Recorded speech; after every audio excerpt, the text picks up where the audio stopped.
work for a wildlife magazine. My job is to take photos of animals in their natural habitat.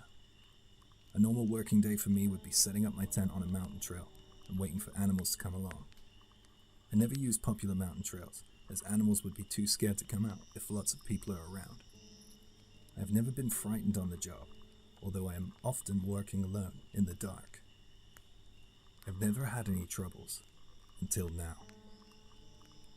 I set up camp about 1 o'clock to the area I had previously researched online. It was by the bank of a swamp. The usual routine is set up the one-man tent, then take a nap until around 5 p.m. Because I'm always camping deep in the mountains, there's never anyone around. It feels safer than the city in many ways. That afternoon, I hung my radio from a tree branch and got in my tent, ready to go for a nap. When I woke up later, it was already dark. I hung my lantern from the tree branch and started getting my camera equipment ready. I put my headlamp on and prepared to shoot some photos. I remember being unusually tense and full of anticipation. I headed out of the tent, and that's when I noticed something strange. Upstream from the swamp, about 10 meters away, I saw a tent. It was a blue tent. It was weird. This wasn't a fishing area. This was a totally uninhabited area. I didn't think it was a mountain climber. I couldn't imagine anyone else being here but me. I could see no light coming from that tent. Maybe someone was asleep in there. Nevertheless, the tent wasn't there when I was setting up mine. Did someone come along silently whilst I was sleeping? That's kind of weird. Anyway, I pushed on and started looking for a good place to take photos. At that moment, a light went on in the blue tent, which made the tent change color. It went a darker color. Maybe I should go and say a courteous hello, I thought. I decided against that idea, as the tent freaked me out a bit. But that's really an excuse though. I didn't want to go anywhere near it. I was scared of it. I wanted to move to another spot. It would be a pain, but I didn't think I'd be able to concentrate with that tent on my mind. I set about dismantling my tent as quietly as possible whilst trying to remain out of sight of that tent. I gathered my stuff up and began trekking deeper into the mountainous woods.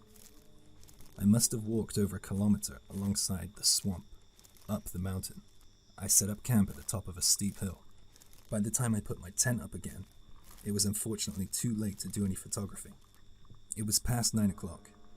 I decided to have some dinner. After eating, I thought I would just try to get some sleep. There wasn't much else I could do. It should have been chilly, since it was the middle of May, but I woke up in the middle of the night, sweating in my sleeping bag. A quick glance at my watch told me it was just after 2 a.m. The air in the tent was warm and stale, so I pulled the zipper down to let some fresh, cool night air in. I gasped. The blue tent was right in front of my tent. The lights came on again in that tent. 2 hands pressed against the dirty fabric of the blue tent. The person in that tent was reaching towards me in the darkness. For a moment, I felt so distant and so stunned, but I quickly came to my senses and grabbed my torch and pointed it at the blue tent. Whatever was in that tent was groping around to grab the zip to get out. It must have heard me and saw my torchlight. I ran for it. I didn't dare look behind me. I fell in the swamp as I ran. My lower body was soaking. I didn't let that stop me though. I lost my torch along the way. It was pitch black. I tripped and stumbled countless times, but I was determined to get away from the tent. When I physically couldn't run anymore, I crouched by a tree and shivered in fear, and waited until the morning light. The next day, I walked back to the place where my tent was, and that other tent. I called out to let my presence be known. I was done with being scared. I shouted out again, but there was no response, so I approached.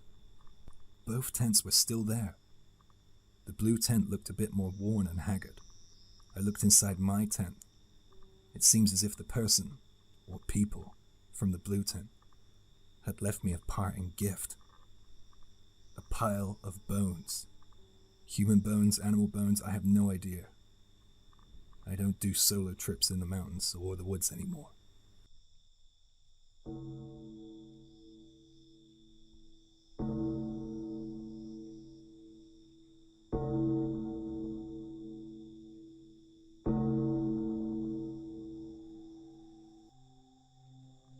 happened when I was a child. My parents and I went on a camping trip with some family friends. There was a big lake by the campsite. It was a really peaceful and secluded area.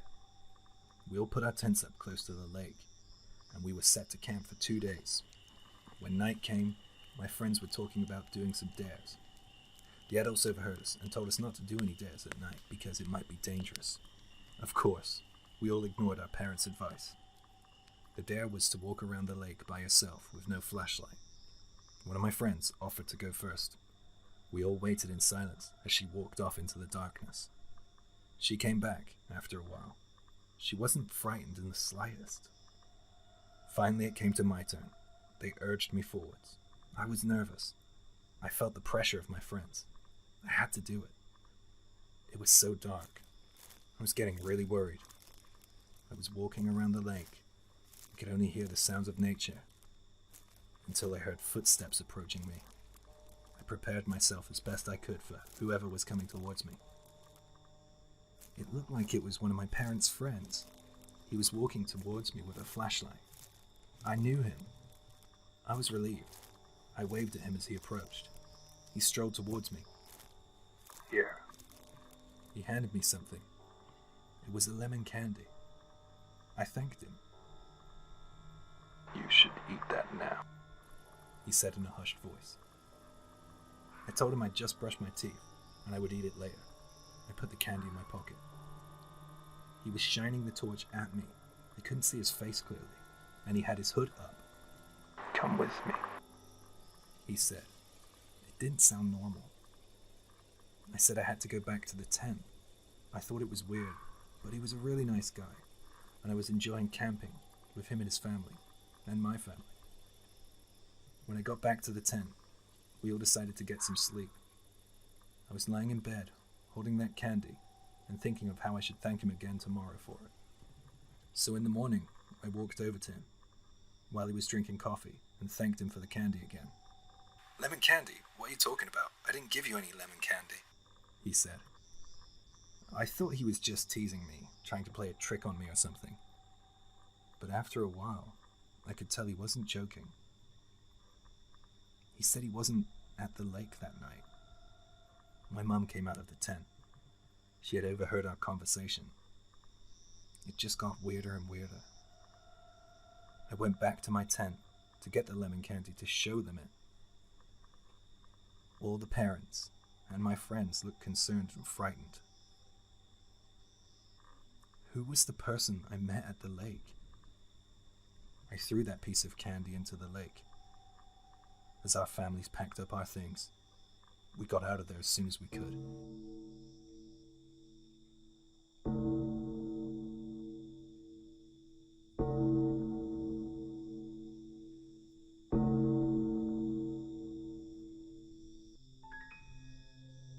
This happened in 2009, when I was fishing in the summer. I went to an area with steep hills and cliff faces. It seemed like a place where locals wouldn't pass through, as it was a bit of a trek to get there. It is said that that river is home to big game fish. It was really secluded. It was the weekend, and I imagined there to be a couple of people, but I was delighted to find that I was the only person pitched up on the lake. After setting up my tent, I cooked and relaxed a little, then went off to sleep. It was nighttime. I planned on getting up early to start fishing at daybreak. I was having a perfectly sound night of sleep until I heard this horrible, loud noise. It shocked me out of my sleep. I opened my eyes immediately. I didn't know where I was for a second. I hate that feeling. I couldn't hear the sound anymore, but something was shaking my tent. I had a quick glance at my watch. It was 2 a.m. I told myself, in my half-asleep state, to remain calm and composed. I thought, whoa, maybe this is that sleep paralysis that I've heard about. I considered that it might be happening, or I was suffering from some sort of auditory hallucination, but this just seemed too real. This was no sleep paralysis, I realized with a shudder. Another possibility crossed my mind, a rockfall. But I remember checking the cliff before I pitched my tent. It wasn't rocky. The soil was hard and dry too, since it was summer. But this wasn't an impossibility. I didn't think that it could be a human in the middle of the night outside my tent. That thought was too terrifying to consider in the dark alone, so I tried to think of other possibilities. Because I was working myself up and getting frightened, I knew I wouldn't be able to get back to sleep. I turned on the light in my tent, which put me at ease a little bit. But I didn't feel like going outside to check. I told myself not to worry, as soon it will be bright outside, and I'll be fishing. Just as I was calming myself down, I heard something outside. Then it went quiet for a moment, and then I heard another sound. It sounded like someone wailing, moaning, groaning, whatever. I felt as if I was going to pass out from the fear. On the other hand, I was thinking, what if it's a person, and what if they need help or something? I was worried for whoever might be out there, so I decided to leave my tent. Just as I reached for the tent zipper, the moaning got louder. I paused for a moment. Cold sweat teemed from my brow. I could see something outside, the other side of the tent. A dark shadow. Now I was certain that someone was out there. I grabbed my torch and my frying pan as a weapon, and I pulled the zipper down and decided to face whoever was messing with me. I leaned out and looked around. I scanned everywhere. There was no one. Nobody around. I could see a fishing boat in the distance, but that was all. I couldn't see the owner of that shadow that darkened my tent. It was deathly silent, truly terrifying. I withdrew into the tent. I thought about it. The tent was illuminated by my torch from the inside, so I shouldn't be able to see a shadow outside due to the light. It was absolutely unexplainable. I turned the radio on to calm myself. I was shivering in my tent, trying not to think about what had just happened. After a while, I was listening to the DJ, chatting between tracks. I was slowly regaining some composure. Then, the roof of the tent collapsed in. It hit the ground, accompanied with a horrendous sound. This time I knew it was no dream or hallucination. The roof of the tent was utterly destroyed. Moreover, it hurt me badly as it crashed in. I felt totally helpless, and I'm not ashamed to admit this. I broke down and cried. I vowed to go home without doing any fishing as soon as the sun came up. The moaning sound outside persisted. There was a new sound now. It sounded like something dragging across the ground, or crawling perhaps. I don't know why, but I turned the radio up to its maximum volume. When daybreak finally came, it was like seeing God or something. I was so relieved. The sun was up, and now I could finally see everything around me. I went out of the tent and looked around the area. There were beer cans, bottles, and flowers scattered around.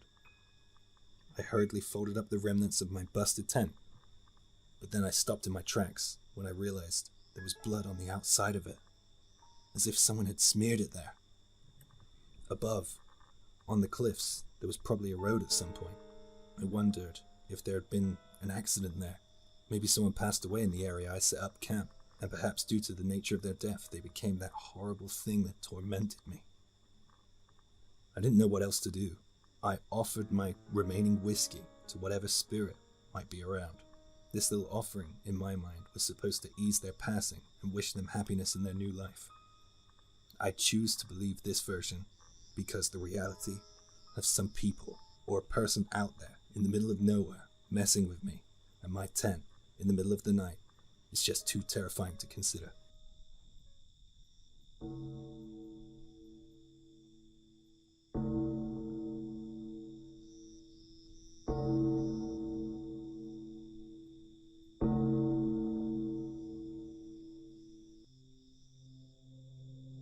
This happened when I was at high school. My friends and I were all camping together, deep in the forest. We had just finished dinner.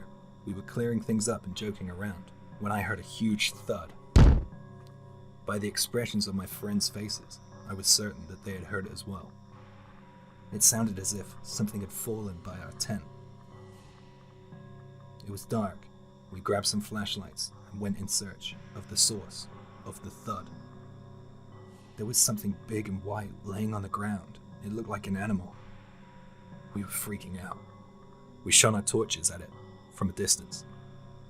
The more we looked at it, the more it looked like a body, a human body. It had fair or balding hair. We approached slowly. Something was wrong though. Its limbs were bent in impossible angles. We rushed in, realizing the gravity of the situation, and as we got close enough to have a good look, we knew it wasn't human, but it was as big as a human. It was a mannequin. Where the hell did that come from? Did someone throw that at us? We scanned the area with our torches, and no one was around. We didn't even hear footsteps or anything when it happened. We were camping deep in the woods. We didn't see anybody else the whole day. One of our friends decided to be a watchman while the rest of us packed up as fast as we could. And we got the hell out of there, leaving that creepy mannequin lying face down in the dirt.